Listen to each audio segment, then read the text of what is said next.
Talk with Tyson Bryden. Come on for the ride. We'll take you inside.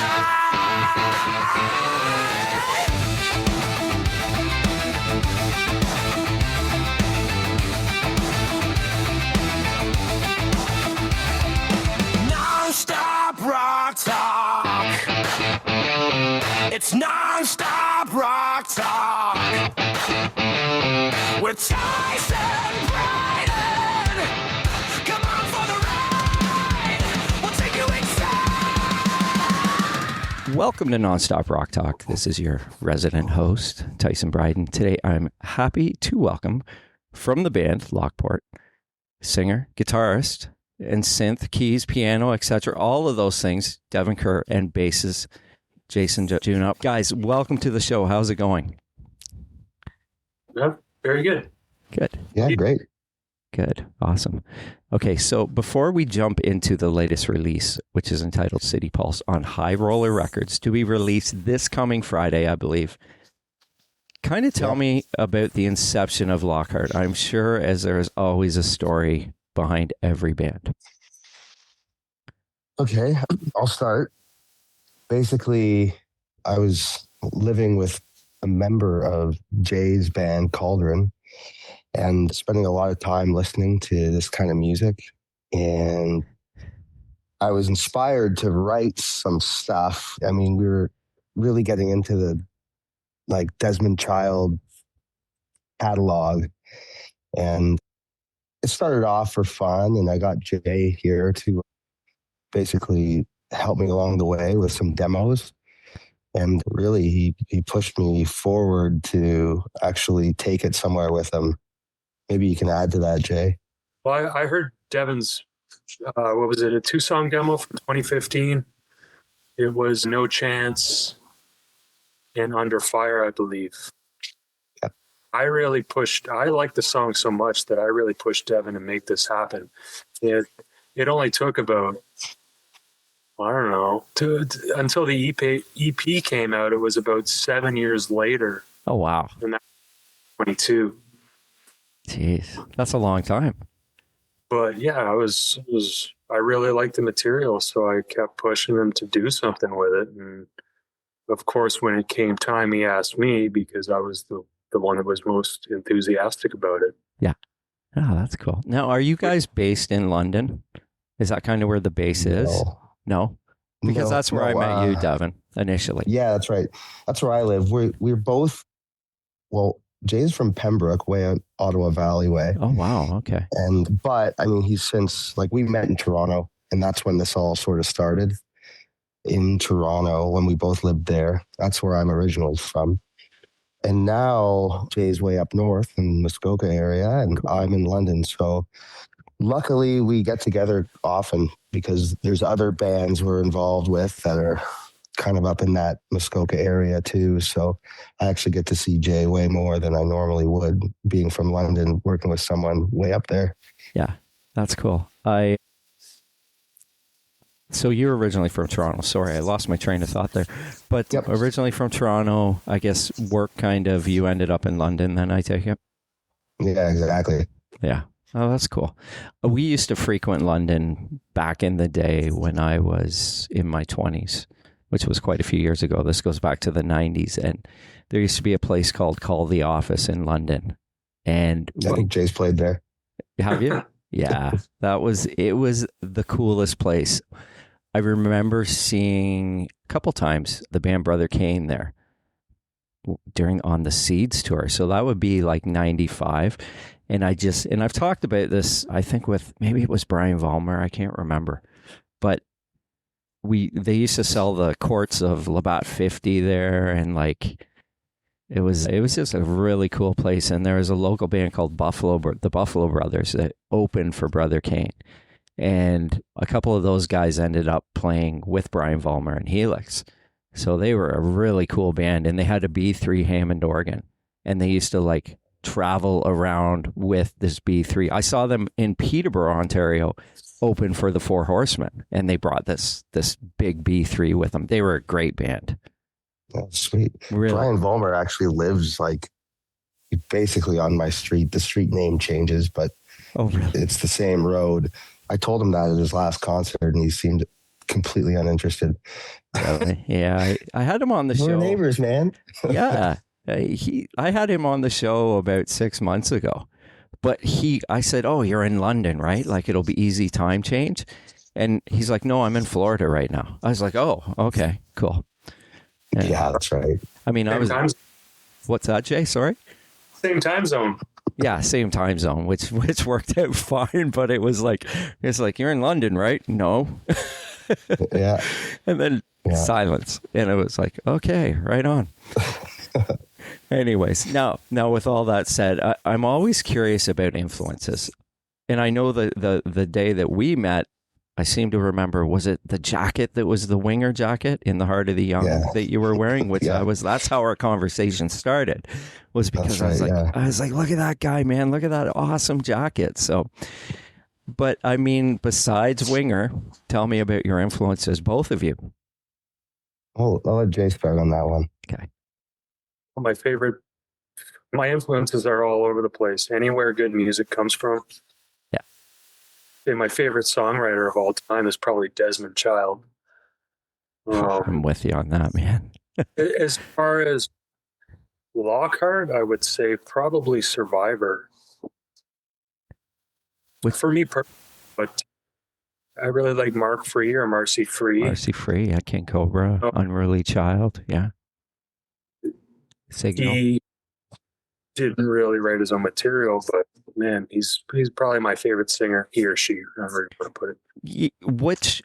What of the work that he did? Because I mean, as I mentioned, he did King Cobra, Unruly Child. He did some solo stuff. He did Signal. Favorite's probably his solo album. His solo album. I don't think I've ever heard it, to be honest with you. I'll have to check that. That solo album is fantastic. It's.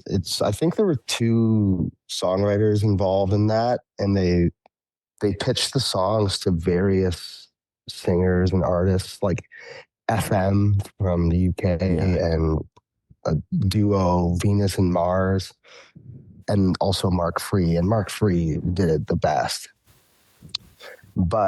Jay's right. That's a big influence. But he's also right with Survivor. I think writing a lot of these songs, I often was listening to Survivor, not necessarily for songwriting, but definitely for synth sound design, right?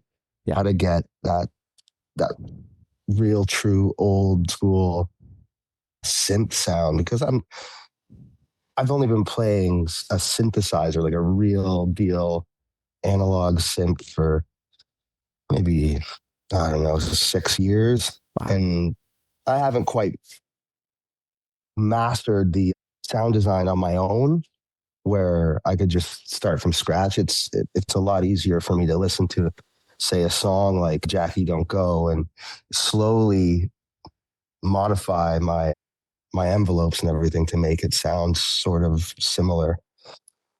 So influences for the album, a large part, Survivor. And then, there's small little things, like I was trying to, vocally sound a little bit towards the Darren Wharton from Dare. He's very I forgot about soft, that but band. He really sings like I can't quite describe it, but I tried to put some of that into the vocals, and because to me it was really unique. But yeah, I mean, like Jay, my influences are all over the map. Just for this record, it was very Survivor influence. That's cool. I mean, you just mentioned Dare, which was a band I had not thought about in a long time. I don't think I've ever heard them. I remember back in the day seeing the advertisement for their album in, say, Hit Parade or Circus or something like that, but I had never. I'm going to have to look them up now too, because listen to their first record, and you'll hear the vocals, and you'll hear that it's very good, but he's not screaming at all by any means. Yeah. Or yelling at the top of his lungs, which I try to do. I mean, I have a pretty big range in the songs, but I tried not to yell at all. If I couldn't hit it, then I would keep working on it until I could do it easily. Cool. Now, where did you guys record the album? London, primarily in London. We recorded a lot kind of in the old south area of London at a studio called Bloodwood. Cool. And then Fabio, our drummer, he worked in a studio out in Italy to record the drum parts. Oh, wow. And then we worked in Muskoka as well. Cool. Now, Now he has played with like Hardline and some other, like some really cool bands. Yeah, Jay knows Fabio even better than I do. I mean, he goes back with him. So what do you know? Like, what bands has he played in, Jay? Everyone. Enforcer, Hardline, Bonfire, Annihilator. Yeah. He wanted to be in Cauldron, but we just met him too late. You know, we had already had Miles, and so when Lockhart was looking for a drummer, I just threw it over at Fabio, and he said, "I'd love to." That's cool. That's amazing. I mean, Johnny Gioeli was just on the show a couple months ago, and I've known Johnny for a number of years from Hardline, and he's such an awesome guy. So, and playing in Hardline would be a cool gig because those are some great songs. I don't know how much you know of Hardline, but I mean, especially Double Eclipse, the first album, which is kind of a classic. And and I mean, Neil Sean playing on that album is, I mean, it's such a great piece of work. That's right. He's involved in that band at the early stage, right? Yeah, he was Johnny's brother-in-law. Johnny's got a lot of great stories about Neil and how the band became, because they initially told Neil they didn't want to do it. And Johnny told me Neil was really hurt by that because his sister had to tell him that no, they're looking to do like this. They were looking to do like a Nelson thing.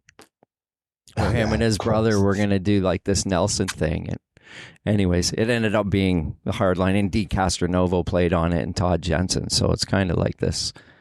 It's like kind of a cult classic now.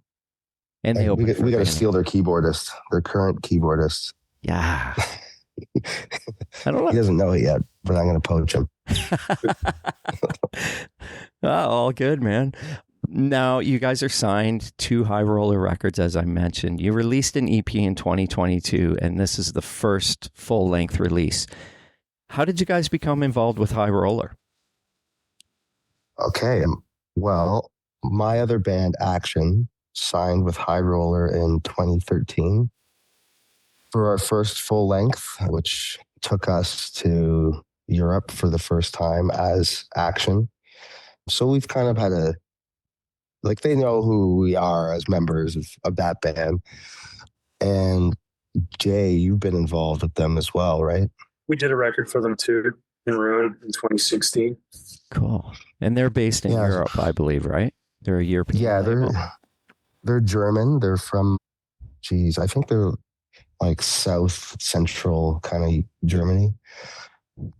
Yeah, they're great. They have just like a huge catalog of like really decent underground metal artists. It's more of a label that's actually appropriate for Cauldron, Jay's band, and Action. This might be their very first AOR release ever. That's cool. So yeah, they're one of their, I guess their scouts or whatever.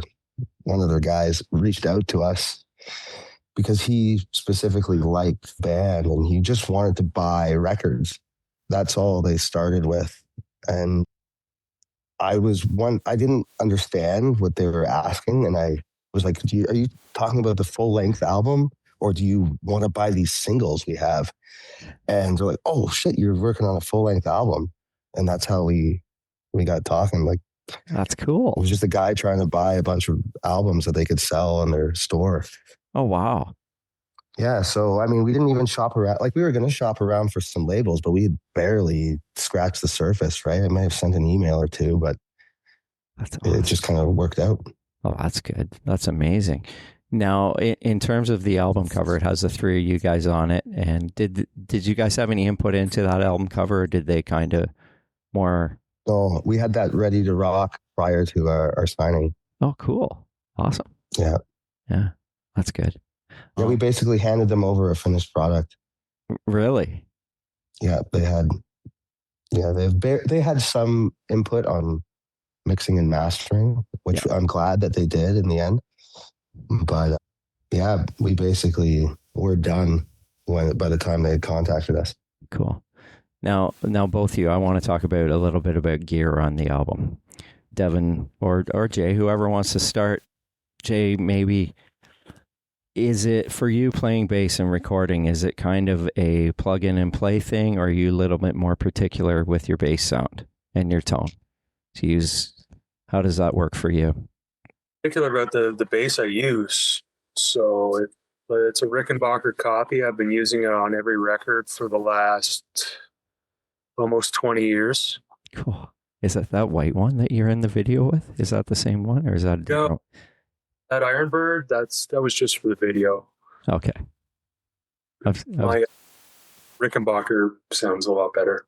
Like an old style Rickenbacker, like a Cliff Burton type of thing. Is that what you're referring to? Yes. 70s El Dagus, which is made by Ibanez, and it's known as the Lawsuit Edition. Because it's too much like a Rickenbacker. It's pretty much exact. I think the only difference is it only has a single truss rod instead of two. Okay. That's cool. I recorded all my stuff on DI and sent it to the studio where they reamped it. Yeah. Okay. Devon, or what they used for amps. Yeah, we used an Ampeg bass stack. I'm not a bassist, so I trusted our engineer. He's all knowing when it comes to this stuff. Yeah. But yeah, I basically we got the bass into this amp and we recorded I don't know how many tracks over and over and blended them together. And Jay sent actually some kind of like sub bass style tracks as well. I sent it to a track and then I sent like a substation. Yeah, and that actually ended up sounding really freaking awesome. That's cool. What about recording guitars? What did you? Okay, I pretended that I used an Ironbird the whole time, but I fucking would never use that guitar to record anything. I was gonna ask you guys about those guitars in the video. They look pretty good, but they look great. They're not. Yeah, and you could buy them now. I'm sure they're fantastic, but the ones at least my one is, it's a plywood guitar. Yeah. I use a Stratocaster, a studio-owned Stratocaster, because I love Strats. They're easy to play, and I don't own any. I got all these fucking Floyd Rose guitars. But for all the solos, I mostly used a Jackson Soloist, nice. USA, cool, 2006. I'm trying to think. I used a Carvin V220. Really? Yeah, like Marty Friedman from Cacophony. Yeah, okay. Yeah. Guitar. Yeah. I used that. Cool. Because half the album in guitar is in E flat, like tuning wise, and half of it is in standard, depending on the song, right? Because it just worked out that way. So depending on which song I'm playing on, I've used various guitars, but it was between a Stratocaster, the Soloist, and the Carvin. And then we used the Boston, pedal, the Rockman. The Rockman? Did you really? Yeah. Oh, that's cool. That is very cool. So that was on all of the leads and all of the clean kind of chorusy guitars. But I didn't use that pedal on any of the like rhythm guitars because it's got like this crazy EQ. It takes out all of the low end. Yeah, they're weird. I used a Rockman like 30 years ago. Somebody I knew had one. And I was like, I loved it, I thought it was like the coolest thing, and then I just got kind of over it. You know what I mean? Yeah, it's got like one sound. It's Yeah. you plug it in and that's what you get, Yeah. which I like because I don't like fucking around with amps. I think I Right. was in high school at that time when I actually used that, which is crazy to me when I think of how long ago that was. And someone was just talking about a Rockman the other day of an interview I was listening to, and I can't even remember who it was. And they had used it to record with, and I thought it was cool because it's such a nostalgic thing. But I mean, Tom Schultz is the master of using the Rockman too. So Yeah. the sounds he got, like, did you double everything, or did you like your guitar tracks, your rhythm tracks, Yep. and your solos and whatnot? I doubled all of mine. So every guitar solo and harmony was doubled. So if there was like a dual guitars, it'd be 4 tracks. Yeah. And then I can't speak for the guest musicians. We had Ian Kilpatrick or Ian Chains from Cauldron. He played the guitar solo on the song Can't Shake It.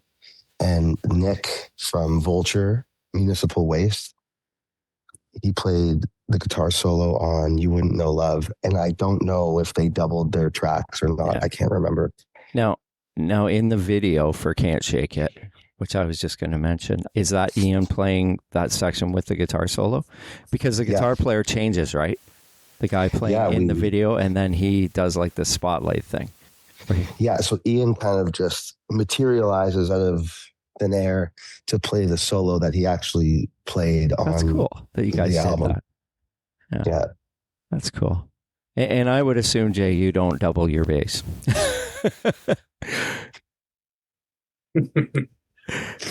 I don't think anybody does. I don't know of anybody I don't know. I'm sure there's guys that do. Maybe a guy like Billy Sheehan might double his bass just to get it. I'm going to start doing that. Double the drums. Double the bass. Yeah. And then we're going to have to like 150 times the vocals. Yeah. You'll need more tracks. Yeah. No, that's awesome. Now, and I'm mentioning that Can't Shake It video. This is a great song. Kind of tell me about that video shoot, guys. Where was that done? It's DC Music in Toronto, Etobicoke. Oh, okay. They have a big stage there. You can get. The crew there was nice, very helpful. They helped us build a drum riser, and we had our own drum riser that we brought. And the drummer was he was into the rafters, like his head was gone. Oh, no He way. would have been into the lights. How high was this thing? Was it pretty high? It was just a 5 foot head of scaffold. Oh, that's yeah. So we With the- probably needed a 4-foot drum riser. On the stage, yeah, his head was in the lights. He was going to burn his hair off. Yeah, especially the amount of hairspray we put in his hair. Yeah. Oh, that's awesome. Yes, because Yeah. Jay, you look a little bit different in the video here than you do in the videos. Because your hair is pretty big too, which I think is awesome. I know. I tried to make all this stand up without cutting it. That's a lot of work. I didn't do it. Yeah, we have a hair and makeup department. Wow, that's awesome. And costumes. Yeah. Yeah. She makes our costumes. She makes our photography and fucking cuts our hair and Who is does this? it all. Who is doing this? It's my fiance. Your fiance, who I met. That's who I met, right? Yeah. She's our costume designer, and she's our basically, I don't know, multi-talented media person. I mean, I think it's awesome, the costume, like the outfits that you guys are wearing. Like, this is like back in the day. This is like, Yeah. I think that's amazing. Yeah. All the pants we wore, like everything was sewn together, leather pants with freaking lace-up crotches and blazers and you name it. Yeah, she did a really good job. Nobody I had to does crack that the anymore. whip, but get on those costumes. I remember like back in the day, like Warrant, when they came out with they had the full costumes, and Danger did too. And Motley always had, they always had that look, and Yeah. Like it's Yeah, good. we're trying to go like a little crazy in the video, but if you look at the No Chance video. It's older. I mean, we're not all dressed up like crazies. Like Jay says, sometimes we look like moms and sometimes we look like dads. Well, in the first video, Devon, you're kind of got the Kane Roberts thing going. Which video is this? The City Pulse video, like you've got, especially with the guitar, it's like he's going for the Rambo of rock type of thing, which I thought was awesome. Definitely. I got some Kane Roberts influence. I got the Kane Roberts chain on here. That is awesome. Yeah. I actually really, really like his music. I do too. And Desmond Child, he's to blame again. So I know. I am reading Desmond Child. You guys mentioned I'm reading his book right now.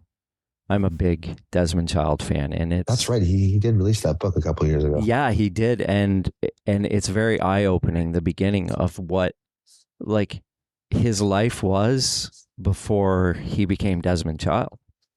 Right. Okay. I'll have to look into it. You gotta. Yeah. It's kind of like jaw dropping, to be honest with you. I'm not going to give it away because I don't want to tell you, but there's some stuff in it because he's Cuban, right? He's originally from Cuba. Okay. So it kind of the first 80 pages are the story of his childhood. Interesting. Yeah. So it's really, I was not expecting it at all. So when you guys mentioned Desmond Child, I was like, cool, man. Like, you guys got good taste. I love, do you remember that Kane Roberts song that John Bon Jovi wrote? That was a single on Saints and Sinners. My girlfriend my wife loves that song, but I can't remember the name of it now. I'm sure I know it because I know the album. I just haven't looked into. Yeah. What's that, Jeff? I think he's got the actual album with him. Does he? Oh, cool. And he's out on the road somewhere. Oh, wow. He's got it with him? It could be. I think he might. Something about falling in love. What's the name of that song? Oh, man. Nobody really fall in love anymore. That's it. Oh, yes. Yeah. Shit. Yeah. See, Cher did that as well. Yeah. Well, have you heard Bon Jovi do it? No. It's on the demos, the New Jersey demos, and it's fun. Like if you go on Spotify or whatever, it's on that extended version. But you will be disappointed. John can't hit the note. Like it doesn't. I can see why they didn't do it because he can't unless they change the key. If they decided to do it, he can't hit that high. Right. Yeah. Some of those I know. Like those highs are. Yeah. It's crazy. And Kane Roberts hits him. He's for a big, muscly. He is the nicest guy. Is he? I've interviewed Kane a couple times. I actually hunted him down because I wanted him because I have that first album on vinyl. Like I still have I love that album because I remember when it came out and thinking this guy's so cool. Like it's so different, right? Right. And he told me all the stories of the album and how he if you look at it, the MCA kind of screwed it up because it actually looks like his name is Kane Roberts, not Kane Roberts. Gotcha. Yeah. I know the album cover. Yeah. Yeah. Yeah, and it was like Photoshop before Photoshop kind of thing, so that's why it looks the way it does. So I love that you guys actually know Kane Roberts and talk. I don't think I've ever talked to Kane Roberts besides talking to Kane Roberts on my show. If you talk to him again, tell him I want to talk to him. It's been a few years. Workout plan. I haven't. I should look him up again because he's a super nice guy. He's just very really cool guy. Really cool. Enjoyed talking to him. And when I first started the podcast, he was one of the people I hit up. I was like, Kane, will you come on my show? Because when I was writing for Sleaze Rocks, that was the initial. When I did a written interview with him, and I was like, I want to have him on the podcast to talk a little bit more. So that's cool. Him at the end of the music video Freedom, Alice Cooper, he's swinging his guitar around his head, and the guitar is still playing somehow. he's I wonder how that is. He's playing his guitar solos like this, no pick. Yeah, exactly. And I mean, and then And then you think on that tour, like Kip Winger was in that band. Like, what a band. And Ken Mary on drums and Paul Taylor. Well, he was Paul Horowitz then. Like, I wish I had seen that tour, to be honest with you, the Constrictor tour. Yeah. But at least there's video for us to watch. So anyway, sorry, I got off topic. We started talking about Kane Roberts. Now, as I mentioned, the video for Can't Shake It includes a guitar player and there's a keyboard player. Are those guys who are just in the video, or are those new members to the band? Those are guys that I asked to be in the video. They are musicians. Johnny, the guitar player, played in a band Skullfist for years. He now plays in the band called Thunderer and also fills in for my other band, Action. He just came with us to Sweden last week to play Muscle Rock. Cool. So Johnny has agreed to play guitar with us if necessary. Like if we need a guitar player, he's 100% in, which is great because he's a pro. Cool. The keyboardist, his name's Ryan. He plays in various cover bands like a Crude. If you've heard of these guys. Yeah, I know who Crude Motley is. Crue cover band. So he's played with those guys. I think that's the band he plays with. Like the Motley tribute with Ziggy. Yeah. And he's played in some other local bands in Toronto. Also, really good singer, but he plays piano, but it's not his main instrument. Okay. So whether he, comes and plays with us, if we take this live, we'll have to cross that bridge when that. Well, that was going to be my next question. Are you guys going to be playing live? Well, right now it's up in the air. I don't know. It'd have to be a big stage. Yeah. It would have to be, since between Fabio, Jay, and myself, and being with High Roller and getting Johnny on board to play guitars, we've all played overseas at, heavy metal festivals in Europe. Yeah. It wouldn't be an issue to get one of these festival gigs again. So it just depends on the offer. I mean, we're not going to be touring around. That's not the idea. Yeah. Well, that's cool. I mean, Sweden, that Sweden festival's coming up. It's a new one. I know, but Baz, our singer in the Bon Jovi, he's playing with the band Moxie. He's a singer in Moxie as well. And our drummer, and they're going to play at a Sweden festival in July. Is it Malmo AOR Fest or whatever? Malmo Melodic, probably. Yeah, I think it might be. I mean, I know Taketo's on there, and that's the one. Gotthard is there, and a bunch of bands. I'm envious because I was like, can I like go in your suitcase? Because there's so many bands I would love to see, right? Yeah. I met the festival owner while I was over in Sweden last week. Right. I gave him a shirt. Cool. Did you went to a festival then, I take it? Yeah, we played a festival called Muscle Rock. Okay. Just north of where that festival takes place. That wasn't the one that Zan Cody was on this past weekend, was it? No. The Shotgun Messiah guys. I don't know if you guys caught that on. That was like their first show together in like 30 years. The Shotgun Messiah. I don't know if you guys know Shotgun Messiah, but they were the Swedish band. Yeah. Killer guitar. They may have played Sweden Rock. I mean, that just happened. I think that's what it was. I think it might have been Sweden Rock. So that's cool. Like the big festival in Sweden. That's the Vaken or whatever of Sweden. Yeah, okay. That's cool. Now, guys, I want to ask about, hopefully I get this title right, the dose that made you poison. That's a great title. Thanks. You came up with that, I take it, Devon? Actually, the wife did. She said that to me once. She's a nurse by trade, so she works in plastic surgery in the OR, and she was just talking about some drug or something. If you give too much of it, then it kills you. But if you give you just enough, then you can perform surgery. Yeah. And she said it's the dose that makes the poison. I was like, oh well, there's a song. That's a great title.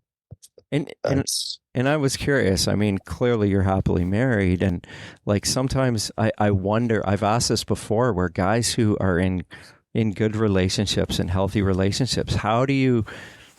I mean, there's the side of writing love songs, but like other songs in how do you come up with ideas? Like, say you have a title and you're like, oh, I mean, I'm in a good spot, but now does it become a fictional thing or does it, Well, I just got to, get in a fight with Jay or something.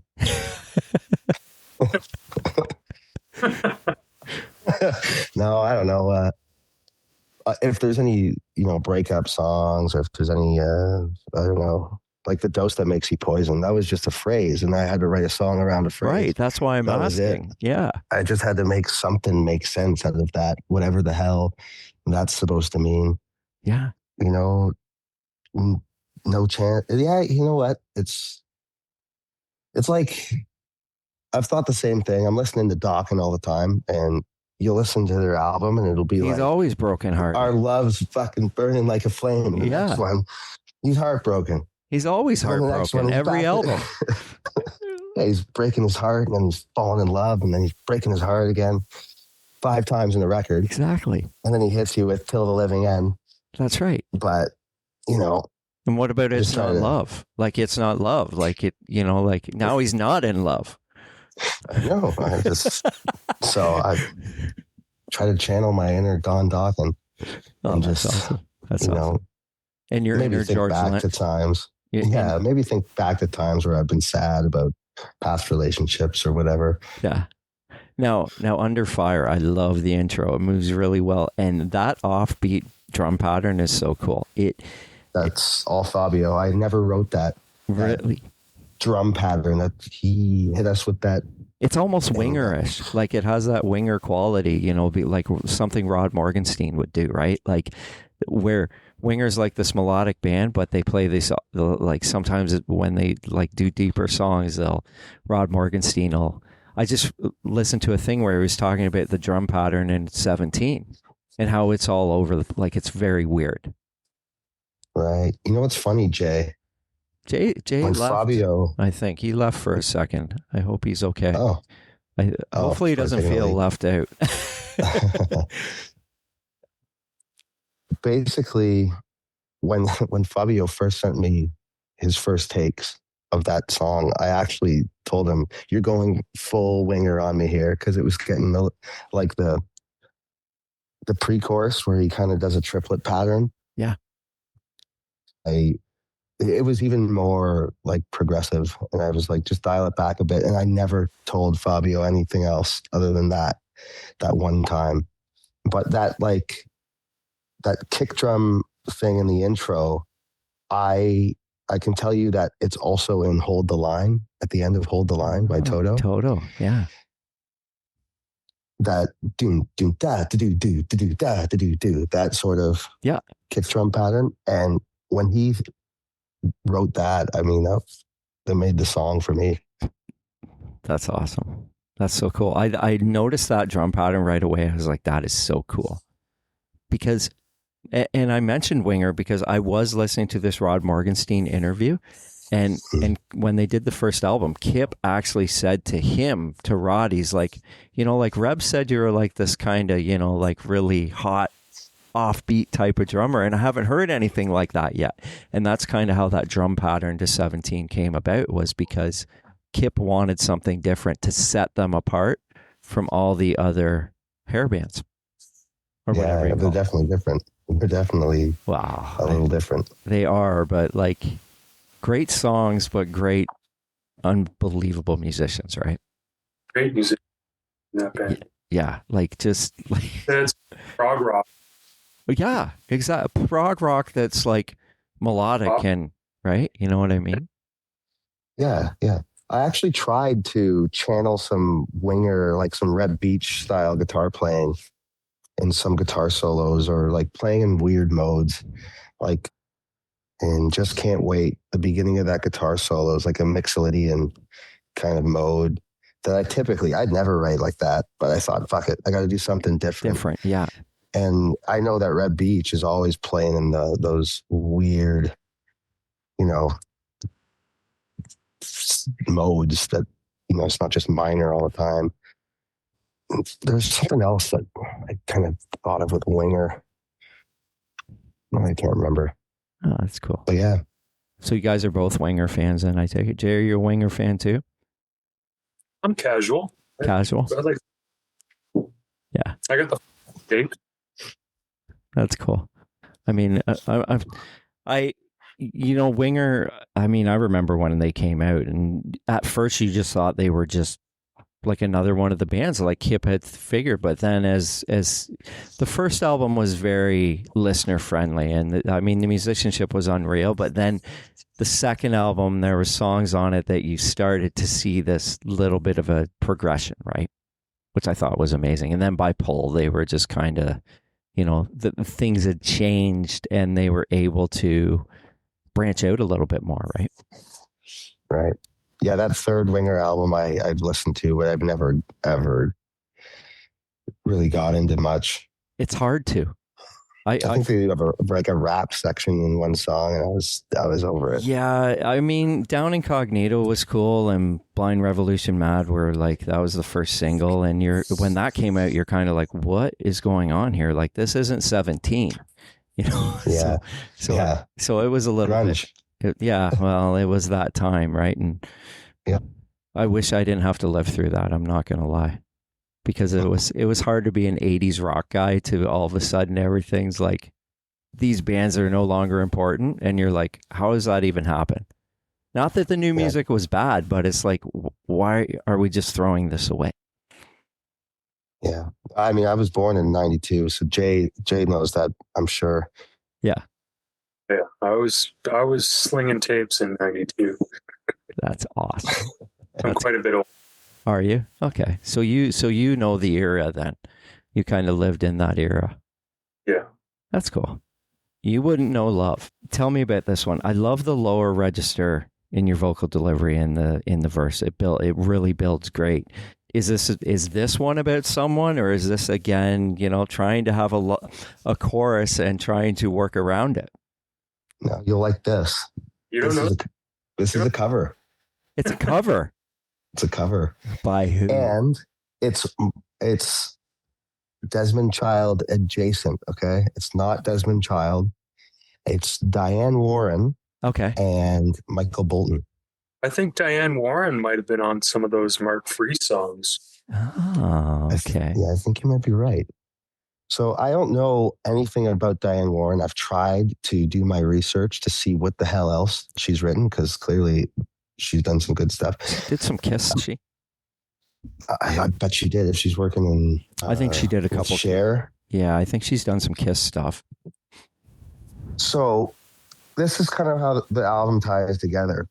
We have this song written by Michael Bolton and Diane Warren, performed by Michael Bolton and Cher. Okay, they both did a version of this song. I'm leaving it up to the listener to, open the liner notes and figure this out for themselves. Yeah. But like that, these two songs that were written by someone who's involved in the band and performed by two different artists, we have a song, Together as None, on our record, which Jay wrote and recorded and performed with his band Cauldron. So we did sort of the same thing on this album with that song.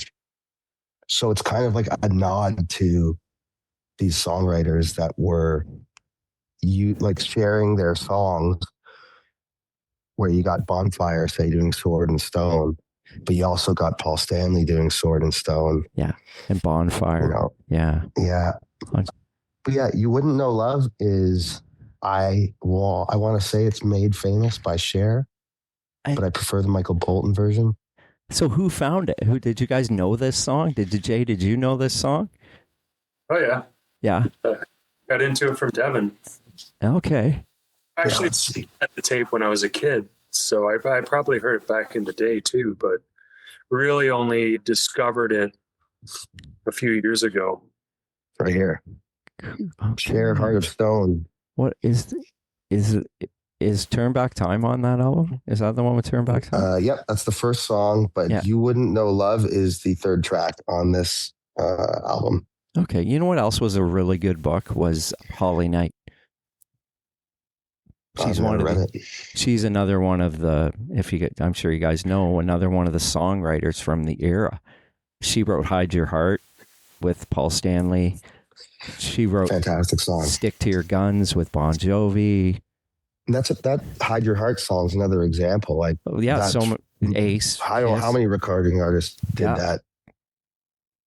Yeah. Yeah, I'm Ace Frehley is great doing that. yeah. Which version do you guys do? Which one do you prefer? I think I like the Ace Frehley version because it's got the chorus is all in harmony. Yeah. It's not just a chant. Yeah. And Bonnie Tyler has a version of Bonnie it Tyler does. Yeah. There's one more. And- Someone else did it. besides Kiss. Yeah. And I can't remember who it was, but it's such a good. I always thought it should, for somebody, it should have been a hit because it's infectious, right? I thought it had a great chorus, but that was a weird time for Kiss too. Like Hot in the Shade was they were kind of, until Revenge, they were kind of on this weird part of their career when they did that. Are you big Kiss guy, Jay? I'm a Kiss guy, not a big one. Yeah. Yeah. I'm a big I never Kiss. got into Kiss really. I like it. Like Island would be my favorite. I'm more of an 80s Kiss guy. Yeah, I am too, as well. And that's why, Hide Your Heart was like, 89. So, yeah, I'm more of a, I like 70s Kiss too. Maybe my favorite Kiss album is The Elder, though. For real? Yeah. Really? You're the first guy I've ever heard. Why is that? Are you serious? Did the same thing. He got me into it, and I was like, I don't know. There's just something about it, man. That's cool. My second favorite would be Asylum. Okay. Yeah, my favorite 80s one is probably Crazy Nights. And then my favorite Ultimate Kiss album is Creatures. And then probably Rock and Roll Over from the 70s. So it's kind of like a bunch of different styles of Kiss that I really, because Crazy Nights is I think Diane Warren wrote a song on Crazy Nights somewhere, to be honest with you. And I think Desmond did as well. To Live. Reason to Live is a great song. I think Desmond wrote that, or Diane Warren, one of them, right? Did Desmond write that? I think it's a Desmond Child, Paul Stanley. Yeah. Desmond wrote I Was Made for Loving You with Paul Stanley. right. Like, that's crazy. I know, and that's like a disco song. Yeah. It's wild. It is, but you know what? I think when I had first heard Dynasty and heard that album, I was young enough that it didn't bother me that Kiss did a disco song.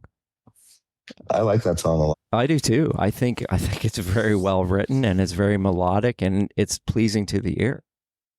Yeah. That's kind of the whole sentiment behind what we're doing with Lockhart is it's more of a songwriter's experiment, right? Rather than, this, a struggling band from the ground up. Like we've been doing that with bands. Yeah. I'll continue doing that with my other band, Action, but this was getting together and writing songs and trying to, recreate that element of the music that had producers involved. Now so many bands are around and everyone's writing their own songs. I'm not saying we haven't, but it's no one's accepting or admitting that they have, either help, influences. I haven't heard too many people referencing actual songwriters that weren't in bands, right? And that's kind of where we're drawing our influences from. Well, it was so important for a band especially for labels, for their investment to maybe, let's bring out an outside writer and see what we can do. Rat wrote with Desmond Child on Detonator, right? Like, because I think Atlantic wanted them to go in a little bit more melodic direction, and he was the right guy to bring in, right? And that's a killer album. There's some great, the stuff he wrote on that album is, especially the ballad, I believe you wrote Giving Yourself Away. It's a great song. So I totally agree with you about that, about, and the funny thing is, as an 80s guy, you remember all this stuff. You remember who all the producers were, who produced what, and who wrote what songs, because that was all part of the whole thing. Was that you knew everything, right? Like who wrote what and who did what, and because you cared. That's all I know. What's that? I'm an encyclopedia of like 80s wrestling and 80s music. But, 80s wrestling too? That's awesome, Jay. That's wicked, man. I mean, I grew up with all that wrestling too, and I watched it all. What were you listening to what was your big thing in the 80s in terms of bands you were listening to? Everything, or? Well, I think I started with Bryan Adams as like a little kid. And Me too. But then I heard Metallica and Def Leppard and AC/DC, and that's where it all began. Yeah. And then Guns N' Roses after that. Yeah, for me it was Motley. For me it was Motley in 1984. I was like 9 years old, and somebody had a ghetto blaster playing Shout at the Devil, and I was like, what the hell is this? And then you'd hear that intro in the beginning that went into Shout at the Devil, and I was just drawn in. And then from there, it was kind of like Kiss and Wasp and whatever else was going on. And then I just kept branching out, and, next thing you know, Slippery When Wet comes out. I'm buying that, and Poison and Cinderella, everything that came out, I was, I was drawn to it. It was just that era that drew me in. And then later on, I didn't discover Metallica till later.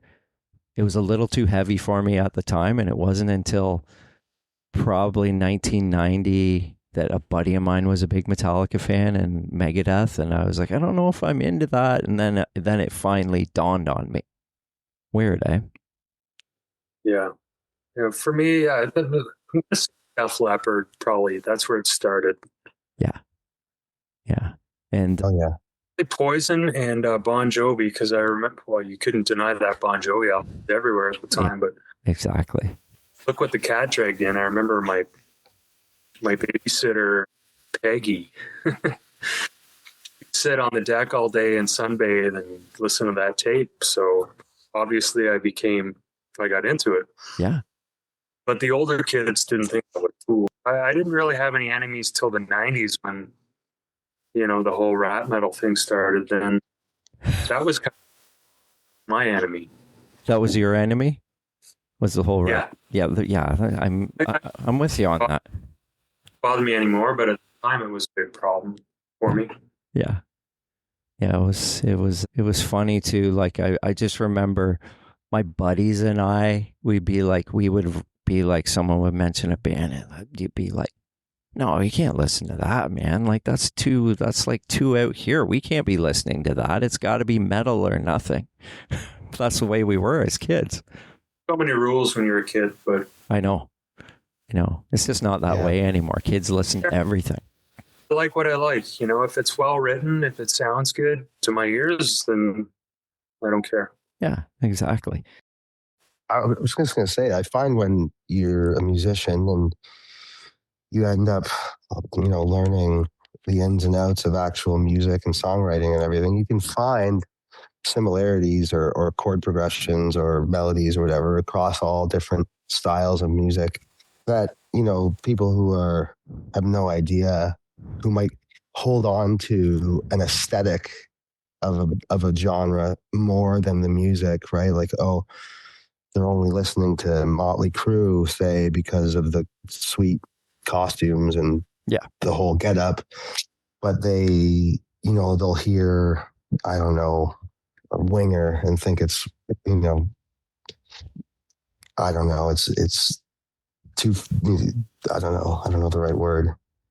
Not Motley Crue enough. Well, Beavis and Butthead said that. Yeah. Beavis and Butthead kind of destroyed Winger, and it was so wrong. Right. Or, you'll listen to Iron Maiden. That's a perfect example. You get Iron Maiden fans that will listen to Winger and go, but it's the goddamn same chord progressions. It's the same notes. I know. right? It's not, they're played slightly differently, but it's a lot of people hold on to an aesthetic. And I would say that's a lot of non-musicians. You know, once you learn what you're playing, you can go, oh yeah, it's the same four chords. Yeah. It's just played a little bit differently, right? Yeah, and that's funny that's very true, right? Because like I said, I listened to everything. Like everything that was hard rock back then, or metal, you know what I mean? Like I listened to Maiden, and I listened to Poison, and I listened to Wasp, and I would listen to Metallica later on, and it didn't matter to me because I was like, I just think it was all cool. It was all cool music, right? Yeah. Yeah. Anyways, guys, I want to thank you for joining me today. Is there anything maybe I might have missed, or anything you guys would like to add? The only thing I was going to say was I like taking songs that aren't heavy metal or hard rock. Well, like when Cauldron did Moonlight Desires, you know, we took a keyboard synth song and we transferred it all to guitars and kind of made it our own. Wow, so I've always been a big fan. I don't that. think it matters like what genre the song is. A good song's a good song. That's a Gowan song? Yeah. So as long as it's well written, it can translate to any genre. You just change the instruments around, and that's all I wanted to say. You're so right, though. A well-written song is a well-written song, and I don't think the genre matters. I think you can make it your own. Yeah, it's like when Chris Cornell did an acoustic version of Billie Jean by Michael Jackson. I don't know if you guys have ever heard that, but I have heard it. It was so awesome. He did such a great job with it. So yeah, those things do translate, right? Those are my final words. It's all about the song. Well, thank you. And Devon, how about you? Anything else? Any final words? Let me think. Yeah, I mean, and the record comes out this Friday. You'll be able to stream it on Thursday on YouTube. And yeah, I mean, we're making AOR melodic rock music, and we're coming from a metal side of things. I've done a lot of interviews, and I've done a lot of talking with people who kind of are lumping us into this AOR kind of scene that I don't know exists at all. Apparently there is this one, you know, where whoever Hardline's playing with these days and so on. Yeah. And I'm just, you know, the music we're making right now, we have no idea. We're not involved in the AOR scene. So you can count on it being authentic, right? We're not catering to anyone besides, you know, people who want to listen to good songs. Yeah. Because quite honestly, I don't even know. There are big AOR bands going right now that are young. I couldn't tell you who they were. Just because we come from the metal side of things. Yeah, and I don't think I do either. And I do want to mention before I let you guys go that the album is available on vinyl and CD. Mm-hmm. Now, I've seen it through High Roller Records on their website. Cassette? Correct. And cassette? Yep. Cool. Yep. It's available on cassette only through us. And that would be at lockhart.bandcamp.com. You could buy the limited supply of the record. Some versions are sold out. You could buy the CD, limited supply, and an infinite supply of cassette tapes. Cool. Do you guys have a copy of the vinyl? Have you seen it? It's coming in a month. Cool. The pressing plant had some delays. Okay. So we'll have it sometime in July. All right. And the cassettes? Do you guys have the copy of the cassette? The cassette should be here in a week. Cool. And the CDs should be here on Thursday. Okay. Are you guys vinyl guys? Oh, yeah. Yeah. I used to be. Now I'm a cassette guy. Really? That's cool, man. Well, during COVID, I got laid off, and I realized a lot of my records are worth a lot of money. So I started selling them for way too much money and buying the album back on cassette tape for like $10, $5. I know, because vinyl's so expensive, right? So that rekindled my love for cassettes, which was really my first format anyway. Yeah, me So too. I've just had to Explains learn it. how to do a lot of tape surgery because they have a lot of problems. But Yeah. That explains why when I go up north now, it's always cassettes. I love that. Yeah. Can you still buy a cassette deck, like a cassette player? Can you buy a new cassette player? sure you can. Mine are older machines. Yeah, I don't have one. That's Oh, there. Let me show you my weird rigged up cassette system. okay. Cool. It's I'm just sure if a- you go on Amazon, they got some cheap Chinese. Yeah. I just bought this crappy boombox thing. No way. That's cool, And it's man. got an aux out here that I ran into my Marantz, and then Bob's your uncle. That's wicked, man. That's so cool. Yeah. All right. Yep. That's only like $50 or something for a cassette player. Well, I mean, I've been looking for a VHS player because I had a whole bunch of VHS like videos from back in the day. I don't even know if they would still, and I can't even find one of those. So I'm sure I'll come across one somewhere. Go on Marketplace. Yeah, I bought one last year off Marketplace for like $10. $10. It's crazy, Works man. great. Remember that was the only format we had to watch everything. Oh well. Anyways, guys, it's been such a pleasure talking to you, and I wish you the best of luck with the album. And I will watch for it. And I believe it's up on it. It'll be up on streaming Friday too. Yeah, it should be up on YouTube on Thursday. Yeah. I don't know about Spotify and all the rest of that. Okay. That should be on Friday for sure. So yeah. Okay. Cool. Awesome. Well, you guys have a great night, and we'll talk again, I hope. And Hey, Yeah. Tyson, thank okay, you. man. Thanks Take for care, having me. guys. No problem. Take care. Have a good night. You too.